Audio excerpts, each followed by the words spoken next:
Hello everyone and welcome back to the Blackford Book Club and another exciting edition of the Essential Film Reviews Collection.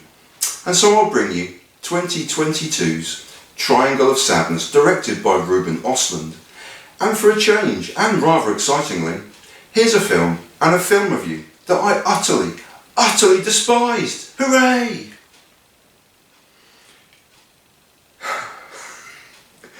Winner of the 2022 Cannes Film Festival Palme d'Or, with an 8-minute standing ovation no less, and nominated for 3 Oscars at this year's upcoming Academy Awards, and inarguably the 3 most prestigious categories of Best Film, Best Director and Best Original Screenplay, Ruben Ostlund has created an intriguing tale of vacuity, wealth, power and obscene privilege that almost works.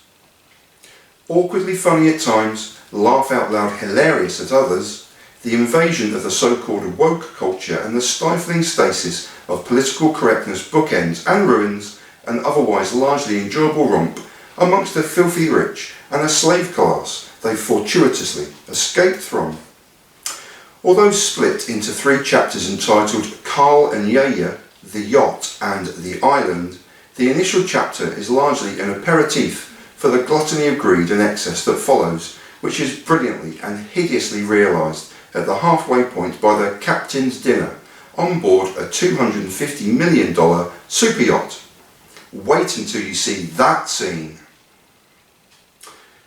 Whilst all around him are losing their heads and minds in a raging storm, as well as the contents of their stomachs, picture a very drunk Woody Harrelson in his acting element as the yacht's captain without a care in the world, before verbally jousting with an obese Russian oligarch. I'm fucking rich! On the yacht's tannoy system. Capitalism, Marxism, socialism, wars of empire, wars of capitalistic conquest, and money. Money, money, money in a rich person's world. Then, as the movie posters would suggest, the film descends into Lord of the Flies territory. Sadly, perhaps, not everyone survives the unseen crash that sees the filthy rich and the horribly exploited minimum wage poor wash up on the William Golding-inspired island. Setting aside spoilers, you can either imagine the drunken captain or his new Russian oligarch friend surviving, or indeed the gaggle of hangers-on that support their every footstep, or perhaps a bevy of beauties that support the upper levels of the yacht and their forced smiles of emptiness, or the anonymous, hard-working immigrant class of the lower decks who are constantly on hand to clear up the mess of excess before the ship wrecks on Golding's Island. Perhaps it's the elderly English couple who made their fortune in the weapons of a forever war, or the German lady recovering from a stroke, or another German native, this time a male, who despite the offering of "I'm fucking rich," is adrift at sea, alone, and very lonely. 2 of the spoiler-free numbers that do wash up on the island are both the youngest aboard the yacht and the film's arguable narrative through-line. Although Carl, Harris Dickinson, and Yaya, Charlie Dean, appear to their exalted wealthy company aboard the yacht to be 2 young lovers, they are in fact ostensibly business partners and Instagram influencers. To the huge hearty laugh and pleasure of Russian oligarch Dmitry, the apparent young lovers have in fact been gifted their journey free, taking every opportunity to record and display their supposed influential pictures on Instagram. Thus they are the through line of empty enterprise and the entrepreneurial spirit that pervades the luxury of this Mediterranean cruise with the mega wealthy and the out of touch obscenity of the morally, if not financially, bankrupt. They are also the horrible bookends and signposts to an otherwise intriguing film.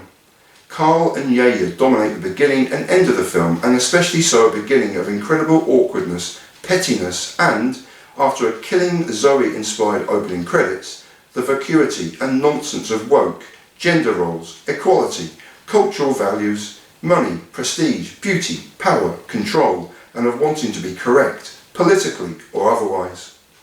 I found the opening 20 minutes or so despicably abhorrent, with 2 imposters living other people's lives while being wholly uncomfortable within their own.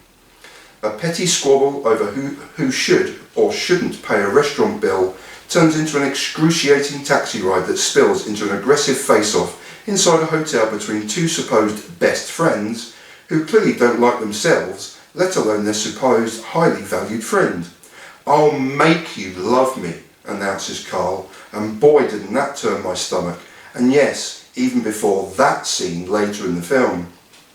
And by its denouement, and Yaya's ridiculous woke put-down of her friend for being too expressive with his hands, microaggressions if you will, made me wish they hadn't reached the island after all. Two further back-to-back scenes aboard the yacht are noteworthy. One is captured deliberately in the first image above, of Dimitri and his trophy girlfriend, with the second immediately after, arguably even worse, of a drunken reveller pushing a female crew member into something she clearly does not want to do, but is pressurised by both the situation and the social standing of the mega wealthy cheering her on. Both scenes are horribly repugnant. Can you relax into your triangle of sadness? Maybe, but not around these detestable, hateful, unlikable, vacuous, in-it-for-themselves creatures of capitalistic excess. That was Triangle of Sadness from 2022 from Ruben Ostlund, and a film I highly, highly don't recommend.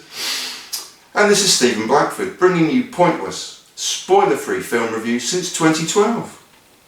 And I leave you as ever in peace and in solidarity. And thanks so much for watching, everyone.